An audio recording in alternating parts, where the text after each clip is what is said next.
Good afternoon everyone. Book keeping and accountancy में हम जितना भी कोर्स अब तक कर चुके हैं वो आपके रजिस्टर में पूरा लिखा हुआ होना चाहिए। जितना हम करते जा रहे हैं उतने सवाल भी आपके इसमें पूरे किए हुए हों और आप जब भी स्कूल में आए तो आप अपने रजिस्टर को चेक करवा लें। आपने सवालों में जो कुछ आपने गलती की होगी वह भी सुधर जाएगी, वो आपके लिए ही फायदेमंद है। आप अपने लिए यदि अच्छे नंबर अर्जित करना चाहते हैं तो आप अपने जो इंटरनल मार्क्स हैं उनका भी ध्यान रखिए। आपके रजिस्टर, प्रोजेक्ट, इन सब का आपके रिजल्ट पर काफ़ी इफेक्ट होगा, तो इसलिए आप अपना रेगुलर वर्क करते रहें और रजिस्टर को भी चेक करवाएं, रजिस्टर को भी प्रॉपर मेंटेन करते रहिए। जो हमारा कोर्स हो चुका है वो कोर्स एक बार मैं आपको फिर से रिवाइज करवा देती हूँ। हमने जो चैप्टर कंप्लीट किए हैं अब तक, उन चैप्टरों में फर्स्ट चैप्टर है introduction of accounting, second fundamental accounting assumption, accounting principle and accounting standard, third chapter recording business transaction, fourth journal book of original record, fifth chapter subsidiary book sub division of journal, sixth ledger, seventh bank reconciliation statement, eight chapter trial balance, 9 errors and their rectification. 10 chapter हमने नहीं किया है, ये हमारे course में इस साल नहीं है। 11 चैप्टर जो डेप्रिसिएशन का है वो अभी कंटिन्यू है। तो इस प्रकार से जितने चैप्टर कंप्लीट हो चुके हैं ये आपके रजिस्टर में पूरे होने चाहिए। चैप्टर नंबर 11 जो डेप्रिसिएशन है वो हम स्टार्ट कर चुके हैं। उसमें अब तक हमने जो देखा है आप उसे देख लीजिए। चैप्टर 10 डेप्रिसिएशन, सबसे पहले हमने डेफिनेशन देखी थी स्पाइसर एंड पैगलर की। इसके बाद टर्मिनोलॉजी देखी थी। टर्मिनोलॉजी में जितने भी वर्ड्स मैंने आपको एक्सप्लेन किए हैं ये प्रीवियस वीडियो आप देख करके और इन्हें समझ ले, और इन जितने भी वर्ड्स हैं, जितनी भी टर्म्स हैं, इनका हम पूरे इस चैप्टर में यूज करेंगे। इन्हें हम बार बार देख करके और समझेंगे कि इस जो टर्मिनोलॉजी का क्या महत्व होता है। 11.1 में कंसेप्ट ऑफ डेप्रिसिएशन हमने देखा था। डेप्रिसिएशन क्या होता है, उसकी क्या अवधारणा है। 11.2 में डेफिनेशन ऑफ डेप्रिसिएशन, इसमें हमने 4 डेफिनेशन देखी है। ये चारों डेफिनेशन में से आपको 2 डेफिनेशन अच्छे से याद करनी है।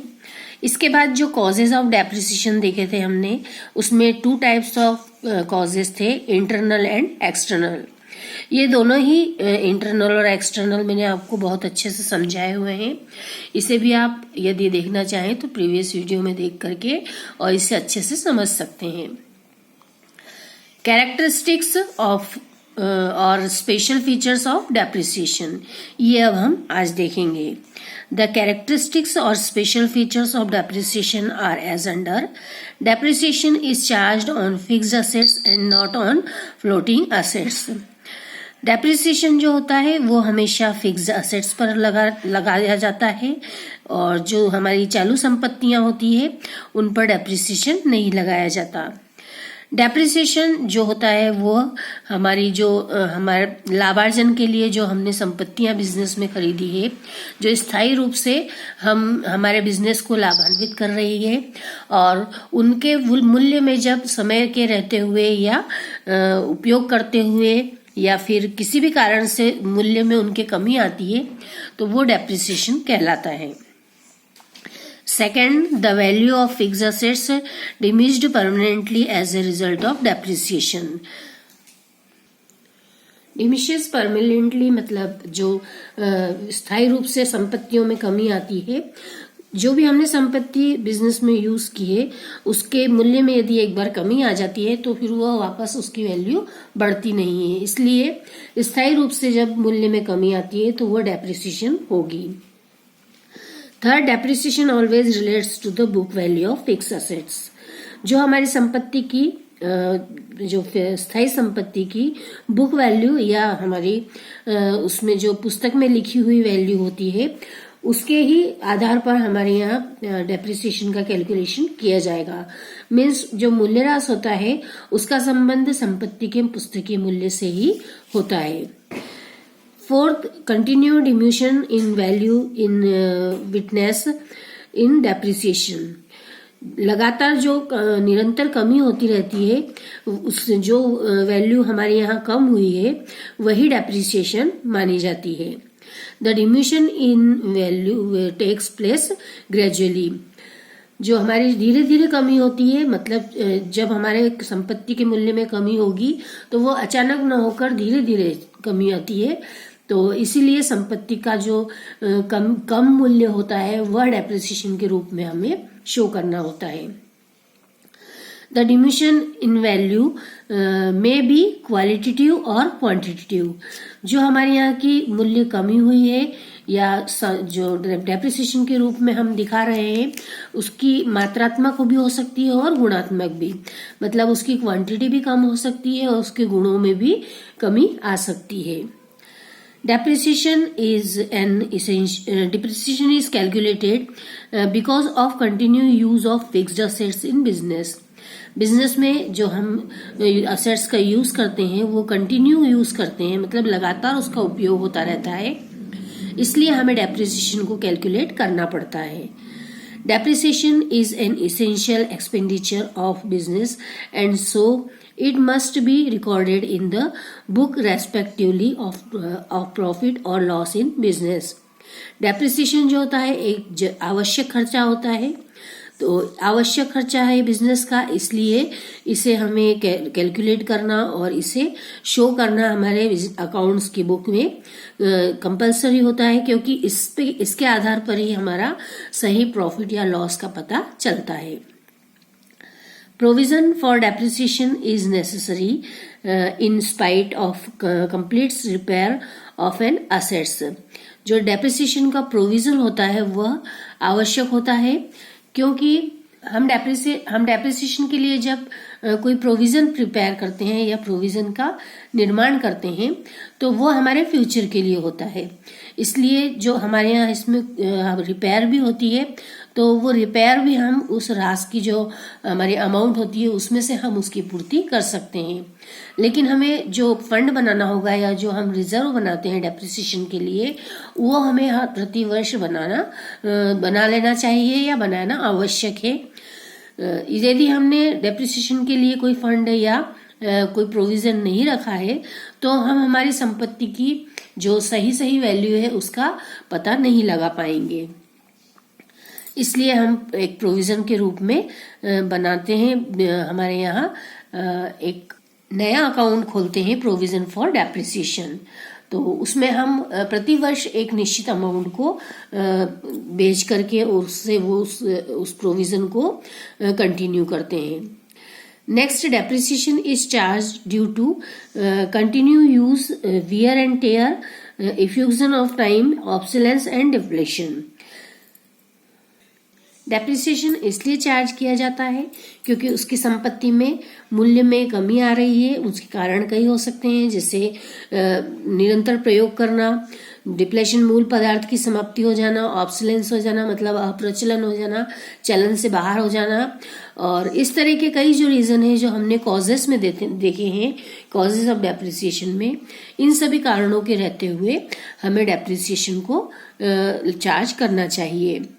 Depreciation is a process of spending the burden of cost of an assets over its life period. ये लगाने का जो डेप्रिसिएशन लगाने का जो उद्देश्य होता है, या हम इस प्रोसेस को इसलिए करते हैं क्योंकि हम हमारी संपत्ति की जो डेप्रिसिएशन है या उसकी जो वैल्यू है उसको हम कई वर्षों में फैला देते हैं। मतलब एक ही वर्ष में हम उसका लॉस न लें संपत्ति के मूल्य की कमी का, इसलिए हम उसे जितने वर्ष हम उसका यूज करने वाले हैं उतने वर्षों में हम उसे डिस्ट्रीब्यूट कर दें, ताकि किसी एक वर्ष पर हमारा बर्डन, हमारे प्रॉफिट पर बर्डन न हो या एक ही वर्ष हमें लॉस न हो। इसलिए जब हम संपत्ति के जो लागत मूल्य होता है उसे अपने जीवन काल में हम उसे फैला देते हैं, तो प्रति वर्ष जो वैल्यू उसकी कम होती है वो हम हमारे अकाउंट्स में शो कर सकते हैं। इस प्रकार से जितने ये कैरेक्टरिस्टिक्स के पॉइंट हैं, इन सभी पॉइंट्स के जो डार्क अक्षरों में आपको दिखाई दे रहे हैं, इनको आपको मेन पॉइंट बना करके और इनके अंदर इसके डिटेल के रूप में यही डेफिनेशन जो आपको इसका डिटेल दिया हुआ है, ये वैसे के वैसा आप लिख सकते हैं। तो इस प्रकार से ये जो 11 पॉइंट्स हैं, उन 11 पॉइंट्स में से आपको एनी 6 पॉइंट अच्छे से याद करना है, लिखना है और लर्न भी करना है। तो इस प्रकार से आपका एक क्वेश्चन बनता है, right the definition of depreciation and characteristics of it. तो इस तरह से जो ये क्वेश्चन बनते हैं, तो इन क्वेश्चन को भी आपको क्वेश्चन के हिसाब से ही प्रिपेयर करना होगा। नेक्स्ट पॉइंट 11.5 में difference between depreciation and fluctuation. Depreciation मतलब मूल्यह्रास और फ्लक्चुएशन मतलब उच्चावचन।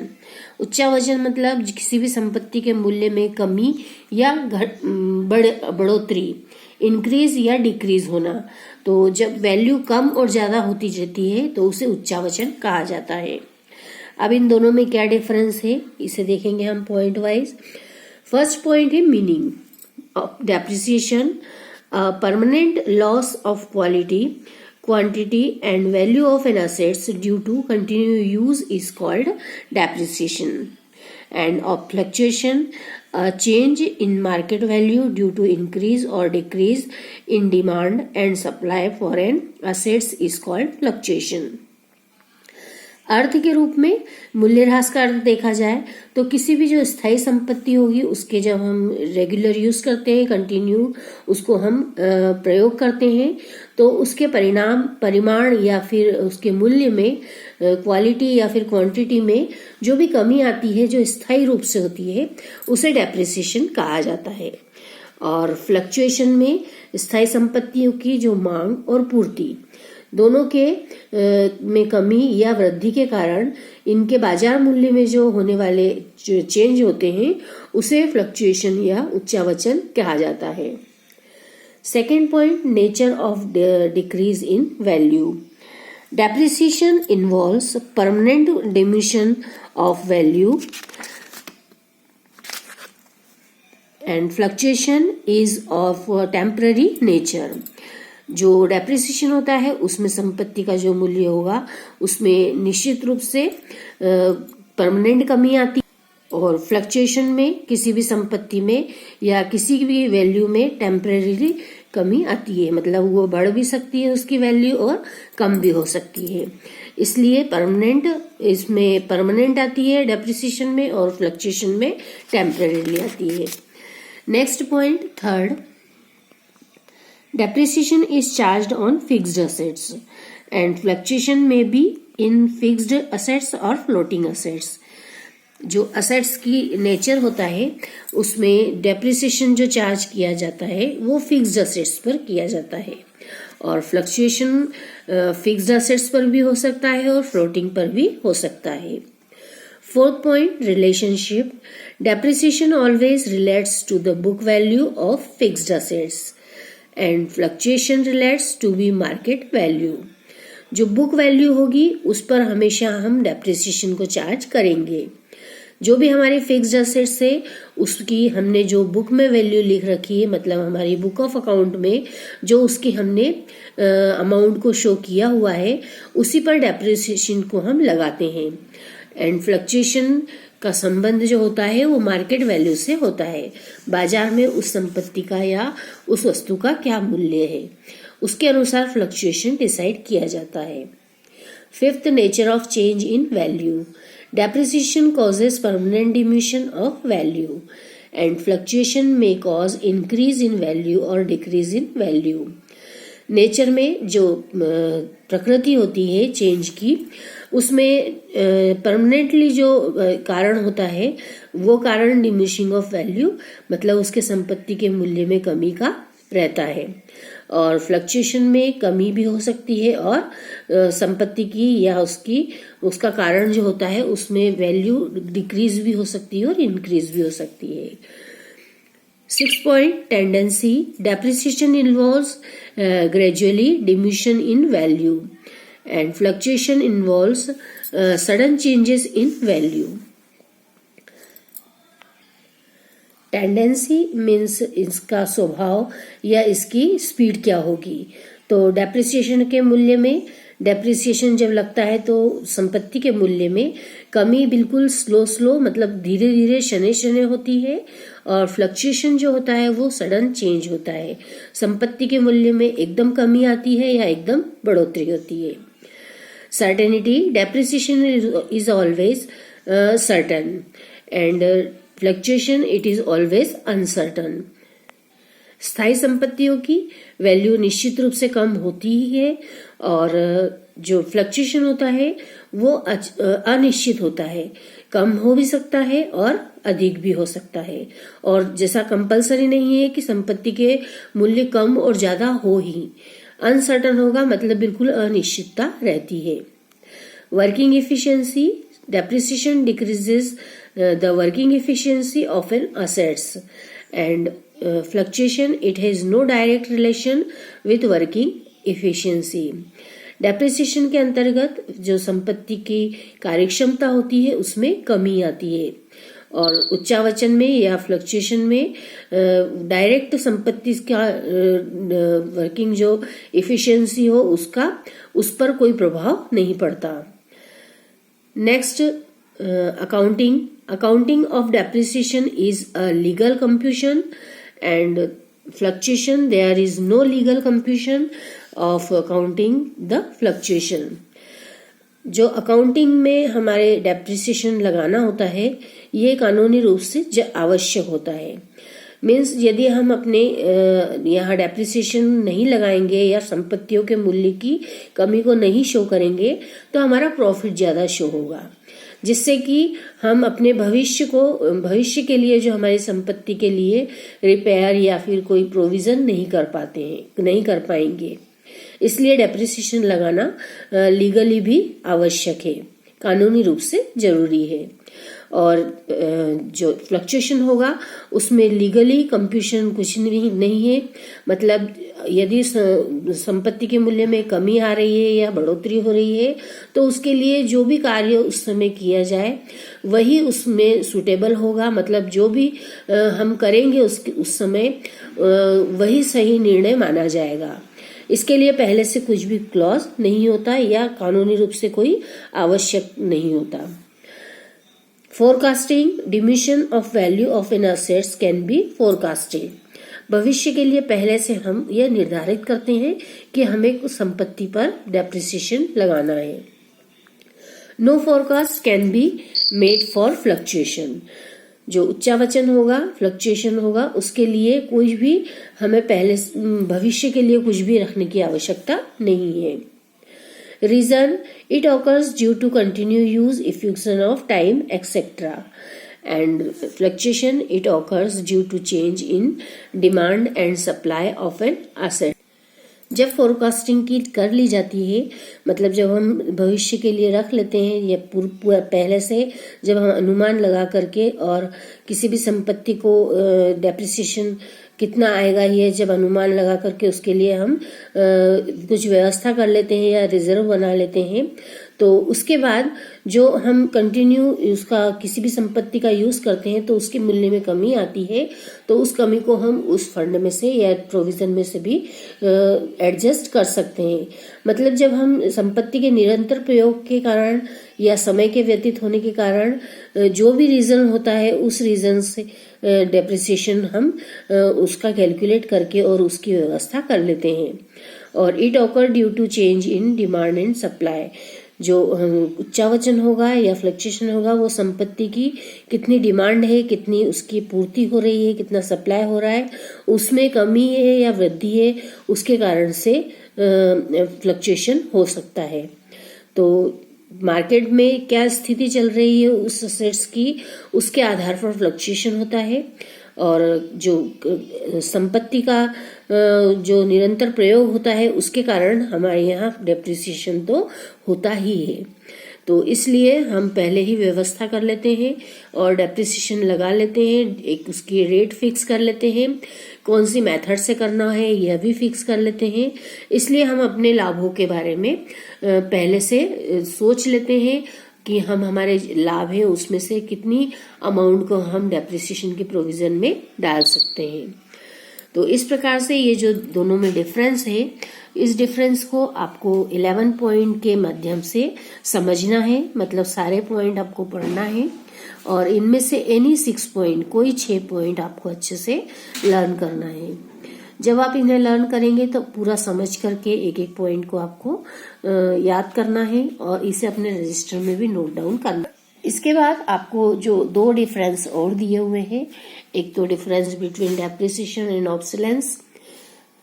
डेप्रिसिएशन मतलब मूल्यह्रास और ऑब्सोलेंस मतलब प्रचलन से बाहर हो जाना, अप्रचलित हो जाना। एक और जो डिफरेंस दिया हुआ है वो है difference between obsolescence and expiration of time, मतलब जो समय व्यतीत हो जाता है उसके कारण यदि संपत्ति के मूल्य में कमी आती है तो वो कहलाता है एक्सपायरेशन या एक्सपायरेशन ऑफ टाइम या फिर गत प्रयोग, जो कि हमारा पहले हो चुका है, मतलब उसका हम यूज कर चुके हैं और वो अब समय से बाहर हो गया, मतलब अब वह चलन से बाहर हुआ। तो इस प्रकार से जब उसकी एक्सपायरी हो जाती है तो वह उस संपत्ति का यूज करना किसी के भी लिए हितकर नहीं होगा। तो इस तरह से जो एक्सपायरेशन हो जाता है तो उसकी वैल्यू अपने आप कम हो जाती है। तो ये दोनों ही जो डिफरेंस दिए हुए हैं, इन दोनों डिफरेंस को आपको बहुत अच्छे से समझना है, पढ़ना है। ये आपके लिए होमवर्क दे रही हूँ। ये होमवर्क आपको पूरा सुबह उठ के आप ध्यान से समझेंगे इसे, और यदि आप फ्रेश माइंड में इसे पढ़ेंगे और समझेंगे तो आपको क्लियर होगा। और इसके बाद जब मैं आपको समझाऊंगी तो आपको बहुत अच्छे से समझ में आ जाएगा। तो आपका ये होमवर्क है, आपको ये दोनों ही डिफरेंस बहुत अच्छे से पढ़ के और रखना है। इसके अलावा जो पुराना हमारा जितने भी चैप्टर हो चुके हैं उन सभी चैप्टर को आप एक बार रिवीजन भी देखते रहिए। जो हमारे स्कूल में अभी रिवीजन चल रहा है उसमें जर्नल का चैप्टर अभी कंटिन्यू है। आप लोगों को कोई भी डाउट हो पूरे कोर्स में तो आप डाउट क्लासेस में आइए और अपने डाउट को क्लियर करवा करके और अपनी स्टडी को कंटिन्यू करिए। आपको एक बार और देखना है जो डेप्रिसिएशन में हम कर चुके हैं ये पूरी थ्योरी और जो इसके डिफरेंसेस हैं, ये जो मैंने आपको अभी बताए हैं डिफरेंस डिप्रिसिएशन एंड फ्लक्चुएशन में, ये आपको कंप्लीट करके अपने रजिस्टर में यहाँ तक का वर्क और मुझे स्कूल में आकर चेक करवाना है। इसके अलावा जो हमने रेक्टिफिकेशन ऑफ एरर चैप्टर देखा है, इस चैप्टर में से भी आपको जो भी सवाल आपको दिए गए हैं उन सवालों को आपको कंप्लीट करना है। जितने मैंने आपको एग्जाम्पल समझाए उन एग्जाम्पल को भी अच्छे से कीजिए। जितने मैंने आपको सवाल दिए हैं जो आपको करने के लिए कहा था वो सवाल आपने मुझे अभी तक उसके फोटोज़ नहीं भेजे हैं। यदि आपको उसमें कोई प्रॉब्लम आई हो तो आप मुझसे कॉल करके और उस प्रॉब्लम को आप दूर कर सकते हैं। जो आपको सवाल करने में एंट्रियां नहीं आ रही है या फिर आपको सस्पेंस अकाउंट समझ में नहीं आया है तो किसी भी तरह से यदि आपको ये डाउट क्लियर करवाना हो तो आप स्कूल में आइए और अपने डाउट क्लियर करके और अपनी स्टडी को एक सरलता से या सुगमता से करते रहिए। क्योंकि यदि आपने अपनी स्टडी को अभी डिले किया या कोई डाउट रखे, कोई कंसेप्ट क्लियर नहीं हुआ तो आपको एग्जाम में इसके लिए काफ़ी दिक्कत हो सकती है। इसलिए आप अलर्ट रहिए, वीडियोस को जरूर देखिए और जब भी आप वीडियो देखें आप अपनी बुक को सामने रखें, सवालों को करते रहिए। सवालों को एग्जाम्पल के थ्रू पहले समझ लीजिए और फिर उसे सवाल के द्वारा जब आप करेंगे तो आपको क्लियर होगा कि आपने क्या समझा था और आपको फिर कहाँ पर दिक्कत आई है। तो इसलिए सवाल करने के लिए बहुत जरूरी है कि आपको थ्योरी भी याद होनी चाहिए। थ्योरी के कंसेप्ट को यदि आप क्लियर रखेंगे तो आप सवाल भी आसानी से कर पाएंगे। तो इसलिए अब आप रेगुलर अपनी स्टडी करिए क्योंकि अब एग्ज़ाम का बहुत जल्दी ही आपको डेट बता दी जाएगी। मार्च के फर्स्ट वीक में आपकी एग्ज़ाम भी स्टार्ट हो सकती है। तो आपको ध्यान रखना है, अलर्ट रह करके अपनी स्टडी की ओर ध्यान दीजिए। स्कूल में जब भी आप आएंगे तो आपको फुल यूनिफॉर्म में आना है। अपनी पूरे बैग को मतलब अपनी बुक को जरूर लेकर आए, क्योंकि जब आप सोशल डिस्टेंसिंग के द्वारा या सोशल डिस्टेंसिंग में बैठकर दूर दूर पढ़ाई करते हैं तो एक ही बुक या बुक यदि आप शेयर करते हैं तो उसमें भी दिक्कत होती है। इसलिए जो प्रैक्टिकली प्रॉब्लम अभी आ रही है वो इसलिए आपको बताया जा रहा है कि आप अपने सामान खुद लेकर आए, ताकि आप दूर दूर बैठ करके और आप अपनी सेल्फ स्टडी भी कर सकते हैं यदि आपके डाउट क्लियर हो जाते हैं उसके बाद। तो आप अलर्ट रहिए अपनी स्टडी के लिए, और जो भी डाउट हो उसके लिए स्कूल जरूर आइए।